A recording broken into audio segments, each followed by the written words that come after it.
అంటే ఆ శివుడు ఆజ్ఞ లేనిదే చీమ కూడా కుట్టదు. అంటే ఉపకరణాలు ఆ భగవంతుడు ఎంచుకుంటాడు కొంతమందిని ఈ పని కోసమని. అలా ఇవాళ మన భగవద్గీత ప్రచారకర్తలు గంగాధర శాస్త్రి గారు ఇంతకుముందు చెప్పారు, ఎన్నో శ్లోకాలు చెప్పారు. వాటిలన్నిటికీ అర్థం ఇదే. నేను అన్నదానికి ఆయన ఇచ్చిన వివరణ అది. ఇవాళ చాలా సంతోషంగా ఉంది. ఇవాళ ఈ సినిమా విడుదలై ఇవాళ ఇంత విజయవంతంగా ప్రదర్శించబడుతున్నందుకు మా తెలుగు ప్రేక్షక దేవుళ్ళకి అందరికీ కాదు,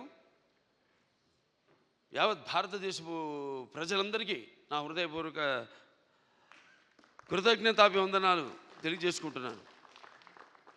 మరి కృతజ్ఞతలు తెలియజేసుకున్నందుకు, ఎంత మంచి పాఠం ఇచ్చినందుకు మీరు కూడా రుణం తీర్చుకోవాలి. అంటే ఎప్పుడు అంటారు శత్రు రుణం, లేకపోతే మన రుణశేషం అగ్నిశేషం శత్రుశేషం ఉండకూడదని.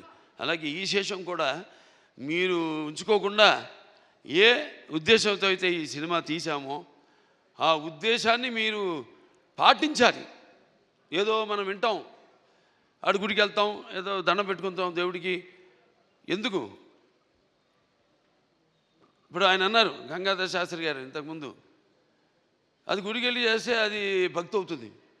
అదే మనం మొత్తం లోకాన్ని అవగాహన చేసుకుంటే అది జ్ఞానం అవుతుందని. అంటే మనిషి పుట్టుకకు ఏదో ఒక కారణం ఉంటుంది, అందరూ కాదు. సరే, ఇవాళ ముందుగా ఆ తండ్రి గారిని తలుచుకోవడం నా విద్యుత్ ధర్మ ఆగ్రత సంపర్తం వాగ్రత ప్రతిపతే జగత పితరం వందే పార్వతీ పరమేశ్వరం.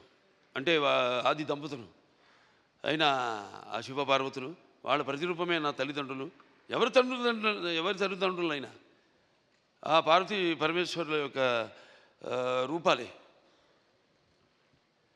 నగాత్ర పరమంత్ర నమాతు పరిదేవత నాహరే పరతశ్రాత నానృతాత్ పాతకం పరం. ఇది తల్లి ప్రార్థన. యస్మాత్ పార్థివదయ ప్రాదురూపుతున్న భక్తి గురుణ సంతుల మాంసే సహస్రం తస్మై సర్వజ్ఞ మూర్తే పిత్రే. ఇది తండ్రి మంత్రం.